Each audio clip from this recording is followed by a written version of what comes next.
Hello, visuals.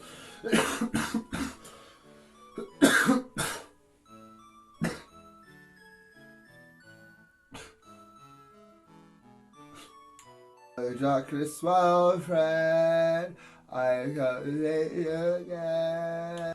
For real, hello, visuals. Welcome back to Superhero Wednesday, the day of the week where we talk about anything superhero-wise. And this week,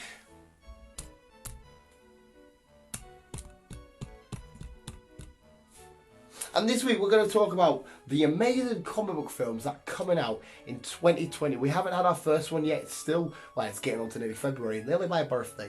And there's a few films coming out which look fucking awesome. There's some films that shouldn't be coming out in 2020. They should have already been out. But I've done a list of all the films, and I'm going to count down which ones I'm looking more forward to, give a little bit of reason why and why it should be awesome and stuff. But let me know which film you're most looking forward to in 2020, which comic book film. Well, you can tell which film you're looking forward to in general. Maybe you're not asked about comic book films. Maybe it's Godzilla vs King Kong, whatever. There's 7 major ones from the DC and Marvel side of things. But what the fuck am I? An idiot. I'm a little bit tired, a little bit ill. I really need a coffee. But visuals, here are the comic book films coming out in 2020 that I'm most looking forward to in order. I won't make that the title of the video because that was a fucking mouthful. Kicking things off is Birds of Prey. I am least looking forward to this film out of all of them because I've said it a million times, I've said it a million times more. She is more than welcome to go say fuck yourself, Dan, but it's Margot Robbie as Harley Quinn. I seriously do think she's ruined the on-screen debut, or the big screen debut of Harley Quinn. I think the performance is cringy and I can see right through it. But I will still go see this film the second it's out. And this still has the potential to be a really fun, cool film. They've learned from the mistakes of Suicide Squad, hopefully. And we've got Ewan McGregor as Black Mask. There are some Harley moments in the trailer as well, which I really think look amazing. It's just the way this is delivered, it makes me cringe by Harley. That's why it's my least most favourite film coming out of the year so far. Who knows, maybe it turns out it's going to be my favourite comic book film of the year. I am more than happy to be proven wrong, but I doubt it. 6 is New Mutants. The only reason why it's so low is because I'm frustrated, and it should be higher up at the same time, technically, because we waited too long for it. The buzz for it, I mean, the buzz did come back, but I was originally so excited for it. Like, yes, New Mutants, it's going to look awesome. It's like a horror genre. How are they going to tie it into other X-Men related films? Now I don't know where they're going to tie it into because the X-Men stuff is kind of done, I think, and we're going to have a new X-Men shit in the MCU. But anyway, they left us waiting too long. I really do think that it could either go one way, right, or one of two ways. It could be amazing that they've stalled the film. Now everybody's so amped up, it's finally out, they'll charge and go see it because they've waited so long. Or they've kept everyone waiting too long and I was like, oh, waited fucking too long, I'm over it now. So we'll see what happens. Or it could just do neither. I mean, they've re-released a trailer for it, like to bring it back out. But yeah, they left it hanging in the dust too long. We needed it the second they said it was coming out. I don't know why they delayed it, but there we go. New Mutants, please be good.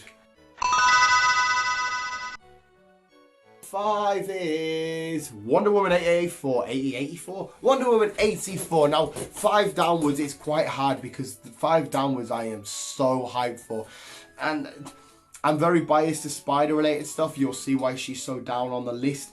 But Wonder Woman 84. Right, this is another one that's going to have to answer so many questions. Where does she stand in the MCU? Well, the MCU, the DCEU. This film, how Thingy's come back from the dead, how she's going to change the future of the DCEU. What other DC characters are we going to get? Where in the whole grand scheme of things? What role does this play in the DCEU?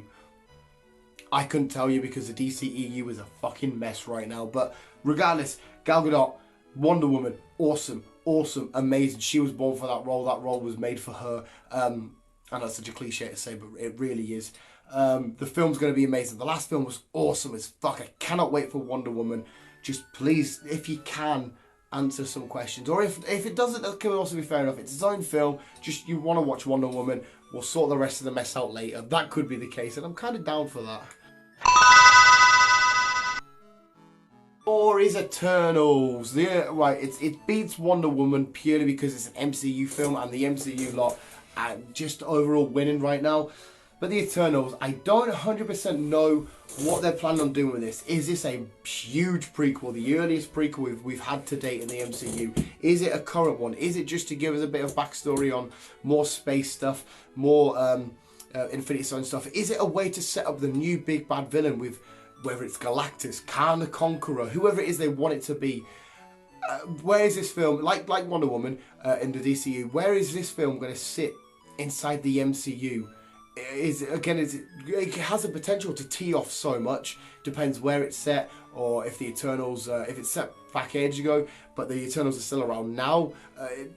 Whatever they want to do, because they changed so much from the comic books onwards, it's really fucking hard to say, right, this is going to happen, then this is going to happen. Kevin Feige and them lot know what they're doing, but it's frustrating because we have no idea. We don't know what's going to go down and what this is going to get set up. I really, in my heart, truly believe it's going to tee us up for something big. Just don't know what the hell it is.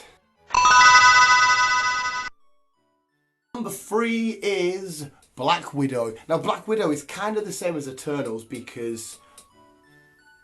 okay, do we need this film? Black Widow's an awesome character. I don't argue she doesn't deserve her own individual film. Red Guardian's going to be fucking amazing. The whole film's going to be amazing. But do we need to see the Black Widow film after getting what... Do we need a... Right... If this film doesn't continue the story of the aftermath of Endgame and, well, not so much Spider-Man, but thingy, and if it doesn't bring in new characters to then further develop into the MCU, if it's just a one-off film, even though there's reports of a second film, if it's just a one-off film to say, here you go, Natasha, thank you for being part of the MCU, here's your film, kicking off Phase 4. In terms of what she's due and what she's owed, fair enough, but in terms of storytelling-wise, I'm going to be annoyed, because I'm like, okay, your first film back, start of Phase 4, and it furthered nothing. Because we got the potential to have 2 films here for this year, Black Widow and Eternals, so just sort of not further anything along, or slowly build. We just got 2 films to tell little stories. I mean, it's the MCU, it's the writers, it's Kevin Feige, they know what they're doing. They're going to deliver an amazing product. I'm just the idiot that's going to be there at midnight with my popcorn and my soda. So I can't wait for this film, it's going to be beautiful. And I'm going to enjoy the films regardless. It's just now the MCU have done something to my brain, and I'm sure a lot of other fans, that they just want to know what's going on, what's big next, what's the big bad thing. Because of Endgame was so climactic and such a build, such a huge awesome build, I want to know what the next build is. And I'm just a little bit worried that there's going to be no build in these films. They're just sort of little films, just for the sake of having them. Amongst all of that, it could build to something. Maybe Black Widow's not really dead. Cap's gone back to Vormir, put the stone back. She's back alive. That's what the cutscene could be. Could be anything. On its own, it's going to be a really, really cool film. That's why it's still at the list. On its own, it's still an MCU film. That's why it's really high at the list. Just not number 1 because I don't know where you're going to build us to. 2 is the Venom, and it's when you look at it, it says Venom Untitled Film. Whether it's Venom 2, whether it's Venom Minimum or Maximum Carnage, whether it's Venom Verse Carnage, whatever they want to call it, it's Venom. And I cannot wait for this fucking film. Again, now this is shrouded in so much doubt and stuff, and I'm kind of glad it is because it's Spider-related doubt. Will there be a Spider-Man involved? Will there be a Morbius involved? Right, ignore the what-ifs. On paper, we know we've got Cletus Cassidy, aka Carnage. We've got Venom. That wins. That automatically fucking wins. Ah, I'm just so happy right now. We have the potential to have Venom versus Carnage on the big screen, but then we also have the potential to have Venom versus Carnage with a bit of Spider sprinkled on the big screen. Like, Jesus fucking Christ, this is going to be... Oh my God, this is going to be fucking amazing. It's just the untitled part. It's the we don't 100% know what's going on. We don't know what Sony have said and Marvel have said between each other to, okay, can you add this? Okay, we can't add this. This is the Sony, like, well, this is our rights. We're going to do this. Is it the start of a Sinister Six thing? Is it the start of Venom coming over to the MCU? Is it the start of... Whatever, we don't know. But regardless, the first one was fucking awesome. I really do think it's going to be amazing, even if it is just Venom v Carnage. 1, which would have been number 2, but it is now number 1, is Morbius. I cannot wait for Morbius, because Morbius is a fucking game changer. when they first announced this film, I thought, oh geez, how are they going to do a solo Morbius? It's going to be a bit, ugh. Then they said Jared Leto, and I thought, love Jared Leto. Is this just going to be, but because it's a vampire, is this going to be, I'm a bit emo and I'm a vampire, fangs? No. Then the trailer drops and I thought, this is going to be amazing. Right, it's going to be amazing as a film on its own because of understanding who Morbius is. They've made Morbius look like fucking Morbius. They didn't change too much. Well, as far as we can tell, we only got that like one head turn. But what we see in the trailer, we see Michael Keaton, the Vulture, in white sort of overall things, the same sort of looking things as he was wearing when he went to prison in Far From Home. But regardless of what he's wearing or what he's doing, we have Michael Keaton, the Vulture, from the MCU, inside of Sony's Morbius. But not only that, that beautiful picture we got of Spider-Man says murderer on it. Regardless, I know people are saying it's Sam Raimi's Spider-Man, whatever. It says murderer. That means that somebody spray painted Spider-Man and then somebody's come along after it, or maybe they've done it in Warner. I don't know why you would do a detailed spray paint though of Spider-Man just to put murder on it. But anyway, whatever they've done it, murder has been put on there by somebody because in this world, Spider-Man has been outed as a murderer because that's what happened in Far From Home. So it's acknowledged two MCU things right there.